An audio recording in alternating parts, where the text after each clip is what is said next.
Hi అండి, welcome to miss అమ్మ world. ఈరోజు మీరు వినబోతున్న కథ బామ్మ వాక్కు. ఈ కథను రచించిన వారు మాచిరాజు కామేశ్వరరావు గారు.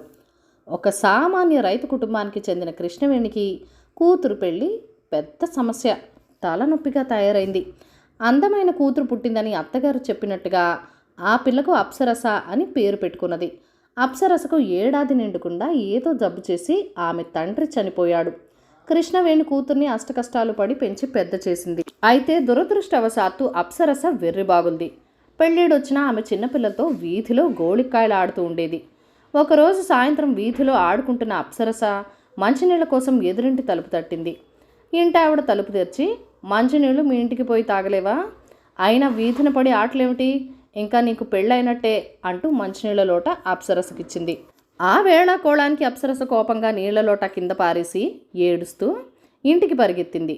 జరిగింది విన్న ఆమె బామ్మ, ఏడవకే తల్లి, నీకు పెళ్ళి కాకపోవడం ఏమిటి? పేరుకు తగ్గట్టు అప్సరసలా ఉన్నావు. నీ పెళ్ళి మామూలు మనిషితో కాదు, ఏ రాజకుమారుడో నిన్ను వెతుక్కుంటూ వస్తాడు చూడు అన్నది ఆప్యాయంగా అప్సరస కన్నీళ్లు తుడుస్తూ. ఆనాటి నుంచి అప్సరస చిన్నపిల్లలతో ఆటలు మానేసింది. ఆ రోజు రాత్రి మంచినీళ్ళ కోసం నిద్రలేచిన కృష్ణవేణికి కిటికీ దగ్గర కూర్చొని చీకట్లో చూస్తున్న కూతురు కనిపించింది. అది చూసి నిర్ఘాంతపోయిన కృష్ణవేణి అప్సరసను, అదేమిటి అక్కడ కూర్చున్నావు, నిద్ర పట్టడం లేదా అని అడిగింది. నేను నిద్రపోతుంటే నా కోసం వెతుక్కుంటూ వచ్చిన రాజకుమారుడు మన ఇల్లు తెలియకపోతాడేమో అని ఇక్కడ కూర్చున్నాను అన్నది అప్సరస. ఆ వెర్రిపిల్ల మనసులో అటువంటి ఆలోచనలు రావడానికి కారణమైన అత్తగారి మీద కోపం వచ్చింది కృష్ణవేణికి. ఆమె అత్తగారి మంచం దగ్గరికి పోయి, చూడండి మీ నిర్వాకం అంటూ ఆమెను తట్టి లేపబోయింది. అయితే కృష్ణవేణి అత్తగారి శరీరం మంచు ముద్దలా ఉన్నది. ఆమె చనిపోయి అప్పటికే చాలాసేపు అయి ఉంటుంది. పెద్ద దిక్కుగా ఉన్న అత్తగారు పోవటం, కొత్తగా అప్సరసకు పట్టుకున్న రాజకుమారుడి పిచ్చ కృష్ణవేణిని ఎంతగానో బాధించాయి. 2 నెలలు గడిచాక కృష్ణవేణి కూతురు పెళ్లి చేయాలని గట్టి ప్రయత్నాలు ప్రారంభించింది. ఉన్న ఊళ్ళో అప్సరసను చేసుకోవడానికి ఎవరూ ముందుకు రాలేదు. ఒక్క మధ్యవర్తి ద్వారా పొరుగురు నుంచి ఒక సంబంధం వచ్చింది. పిల్లవాడు అనాకారి, ఒక కన్ను మెల్ల. పిల్ల వెర్రిబాగులదైనా తమ పిల్లవాడికి పెళ్ళంటూ అయితే చాలని వాడి తల్లిదండ్రులు అప్సరసను చూడటానికి వచ్చారు. పెళ్లి చూపులలో అప్సరస పెళ్లి కొడుకుని, నువ్వే దేశపు రాజకుమారుడివి అని అడిగింది. మా అబ్బాయి పొలం పనులు చేసుకుంటాడు అన్నది పెళ్లి కొడుకు తల్లి కల్పించుకొని. బురద పీక్కునేవాడితో నా పెళ్ళ, చీచి, నా కోసం రాజకుమారుడు వస్తాడు అంటూ అప్సరస కోపంగా లోపలికి వెళ్ళిపోయింది. వెర్రిబాగులదంటే ఏమో అనుకున్నాను, మరీ ఇంత పిచ్చా అని పెళ్ళికొడుకు తీసుకుని రుసరుసలాడుతూ వెళ్ళిపోయింది పెళ్ళికొడుకు తల్లి. ఆ రాత్రి తమ వంటి పేదలకు రాజకుమారుడితో పెళ్ళి అనేది అసంభవమని కూతురికి ఎన్ని విధాలుగానూ నచ్చజెప్పాలని చూసింది కృష్ణవేణి. అయితే అప్సరస మొండిగా, నీకన్నా పెద్దది బామ్మ చెప్పింది, నా కోసం రాజకుమారుడు వెతుక్కుంటూ వస్తాడని, వచ్చేదాకా ఎదురు చూస్తాను అన్నది. ఈ విధంగా కూతురు పెళ్లి సమస్య పెద్ద తలనొప్పిగా తయారైంది కృష్ణవేణికి.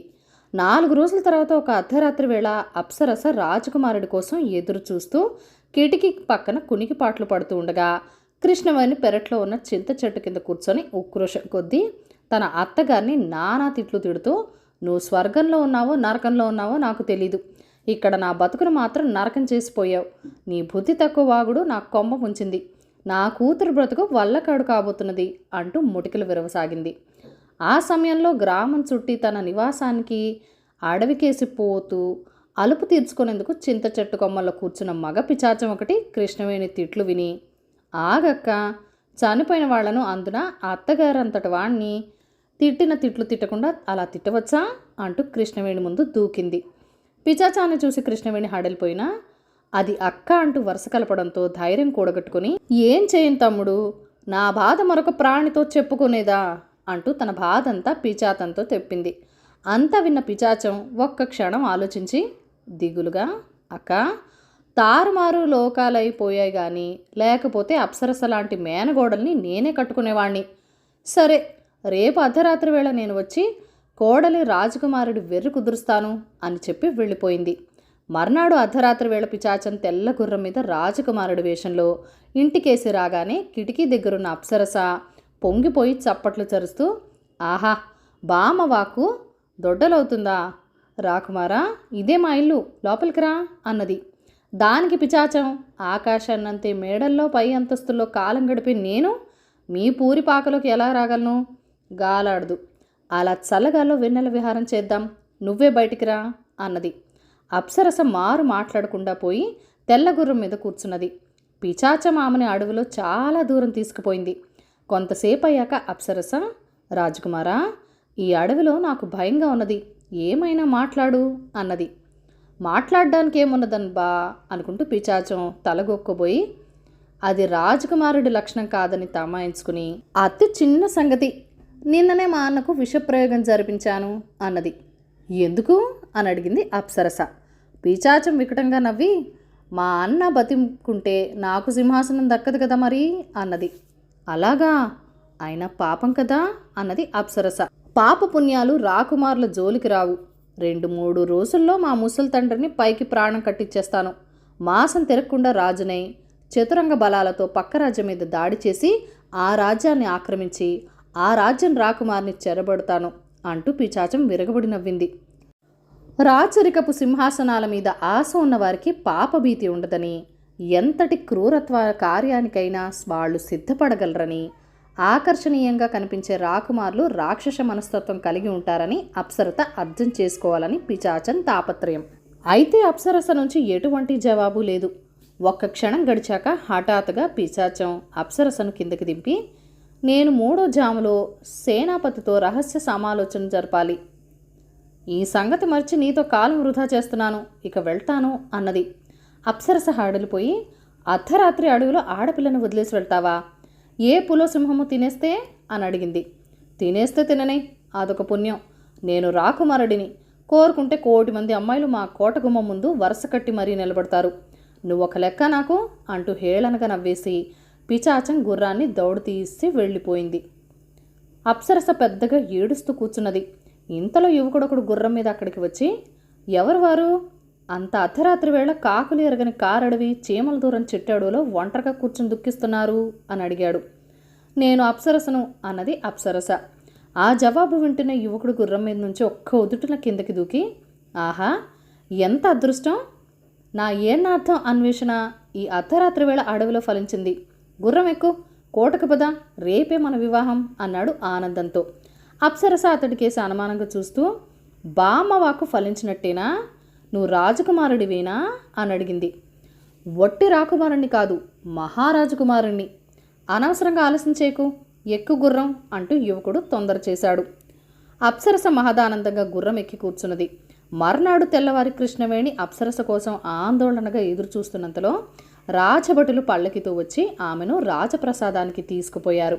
అక్కడ రాణిగారు స్వయంగా ఆమెకు ఎదురు వచ్చి, రండి వదిన గారు, పెళ్లి పనుల హడావిలో మీ ఇంటికి రాలేకపోయాను, క్షమించండి అంటూ చేతులు పట్టుకున్నది.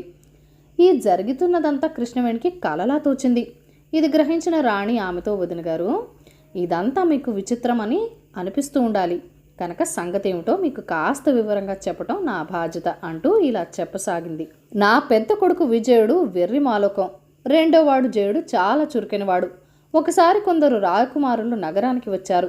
వాళ్ళు విజయుడు వాళ్ళకని చూసి, నిన్ను ఏ దశపు రాజకుమారి పెళ్లాడదు, అంతఃపురంలో ఏ పరిచారికతోనో నీ పెళ్లి జరుగుతుంది అని హేళన చేశారు.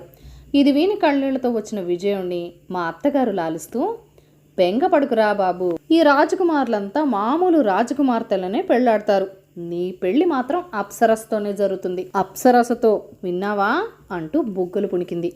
ఆ రోజు నుంచి మా అబ్బాయి అప్సరస అన్వేషణలో పడ్డాడు. ఏ రాకుమారి చిత్రపటం చూపినా ఆ అమ్మాయి అప్సరస కానే కాదు అంటూ తిరస్కరించసాగాడు. ఈ మధ్య వాడికి తనే స్వయంగా అప్సరసను వెతికి పట్టుకొని పెళ్లాడాలని బుద్ధి పుట్టింది. గుర్రం ఎక్కి రాత్రనక పగలనక దేశం నలుమూలలా తిరుగుతున్నాడు. అదృష్టం కొద్దీ మీ అమ్మాయి అప్సరస వాడి కంటపడింది. క్షణంలో ఇద్దరు అన్యోన్యంగా కలిసిపోయారు. త్వరలోనే ఇద్దరికి పెళ్లి చేద్దాం, వాళ్ళకి ఏ బరువు బాధ్యతలు లేవు కదా, సుఖంగా భోజనం చేసి అలా ఉద్యానవనాల్లో విహరించడం తప్ప. రాణి చెప్పింది విన్న కృష్ణవేణి పరమానందంతో, వదిన గారు, ఊరుకోలేక మనం ఏవేవో ప్రయత్నాలు చేస్తుంటాం కానీ బ్రహ్మరాత ఎలా తప్పుతుంది? ఇక్కడ బ్రహ్మరాతతో పాటు మా అప్సరస విషయంలో దాని బామవాకు కూడా అమోఘంగా పనిచేసింది అన్నది. కాదనిలేం, అంతే అయి ఉండాలి వదిన గారు అంటూ రాణి చిరునవ్వు నవ్వింది.